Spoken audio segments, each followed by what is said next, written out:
Segundo domingo del tiempo de Cuaresma en el ciclo B. Escúchenlo. Este es mi Hijo predilecto, escúchenlo. Con estas palabras, el Padre confirma la revelación hecha en el bautismo de Jesucristo. Está en juego, pues, el sentido de la filiación y de la mesianidad de Jesús. En el Evangelio de Marcos, Pedro es, hasta ese momento, el único en haber reconocido en Jesús al Mesías, mientras todos los discípulos han podido entender claramente las palabras de Jesús sobre la pasión inminente.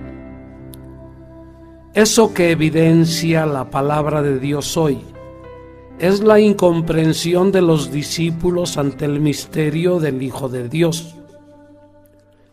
Y es de pensar que Jesús los haya llevado al monte con una intención pedagógica, revelarse a ellos, llevarles la verdad en la duda, ofreciéndoles a ellos una anticipación de la gloria de los resucitados hasta aquel momento solo anunciada. En la visión, la mirada es plena y la comunión perfecta. Eso que ha sido oído es visible a sus ojos. Ahora la fe es plena para los discípulos. No es, tal vez, o no está presente en todo creyente la necesidad de ver a Dios. Si lo pudiéramos ver, ¿no sería tal vez todo diferente? Si hiciese este milagro hoy, ¿quién podría dudar de él? Sin embargo, el evento milagroso y el acontecimiento de la transfiguración repropone con fuerza el sentido de una fe que es adhesión a lo invisible, confianza en eso que no da pruebas científicamente evidentes.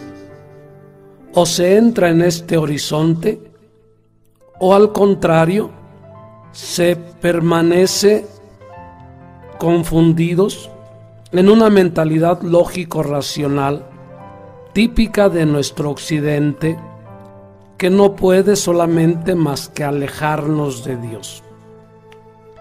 Un evento que interpela. El Evangelio de este domingo parece querer responder a algunas interrogantes que surgen en los discípulos.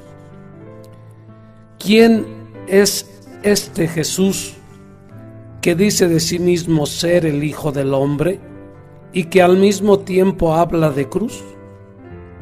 Si es así, ¿qué tipo de Mesías es él?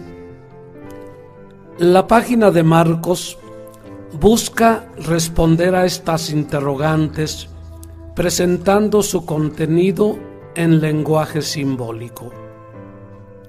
Pedro, Santiago y Juan, que suben sobre lo alto de un monte, son los mismos que habían acompañado a Jesús en el episodio de la vuelta a la vida de la hija de Jairo.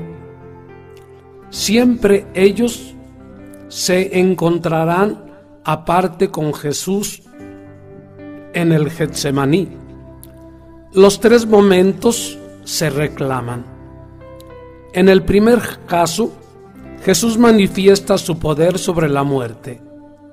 En Getsemaní, Jesús revela cuál es el camino que lleva a la resurrección, el camino de la cruz. En la transfiguración, finalmente, al discípulo le es concedida una anticipación y una confirmación de la validez del camino de la cruz. Ella, y solo ella, lleva a la resurrección. El mandamiento que viene de la voz escúchenlo, es una invitación dirigida al discípulo para que sepa acoger en el camino de la cruz, no obstante todos los peligros, el camino de la resurrección. Es en este contexto que la transfiguración se convierte en una confirmación dada al discípulo en camino. Pedro y los discípulos no entienden mucho esta anticipación. La incomprensión que demuestran revela no solo la incapacidad de acoger la eficacia del camino recorrido por Jesús, revela también una separación entre el camino de Jesús y el camino del discípulo. Pedro, en efecto, mira ya la plenitud olvidando la historia. El habitar en las tiendas o en las cabañas eternas hubiera significado el advenimiento del tiempo definitivo, el tiempo del camino del hombre, la plenitud alcanzada. Abrirse a la novedad de Dios. Los discípulos deben reconocerse como aquellos que están en camino hacia Jerusalén.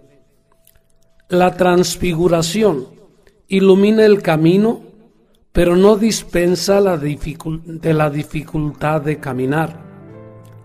¿Cuántas veces decimos en tantos contextos y no sin un cierto énfasis que creemos en la lógica que ha guiado la vida de Jesús, pero en la vida concreto, de hecho, razonamos en modo radicalmente diferente, demostrando así que aceptamos la palabra de Jesús solo formalmente?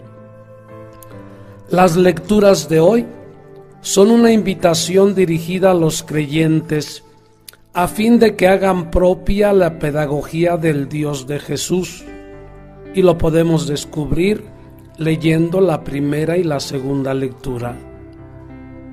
Es normal que los hombres descubran el sentido de su existencia progresivamente.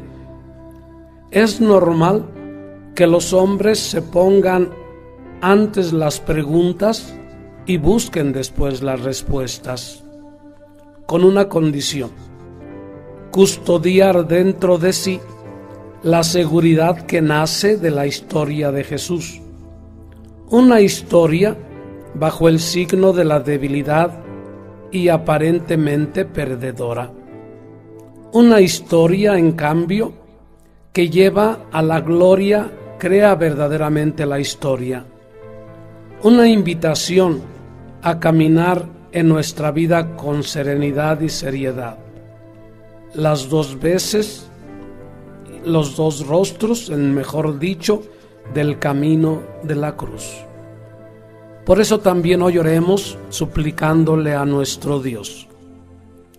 Oh Dios, Padre bueno, que no le has ahorrado a tu Hijo unigénito absolutamente nada, sino que lo has entregado por nosotros pecadores.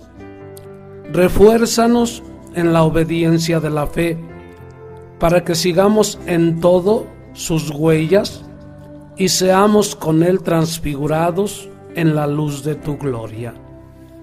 Por nuestro Señor Jesucristo, tu Hijo, que vive y reina contigo en la unidad del Espíritu Santo y es Dios por los siglos de los siglos.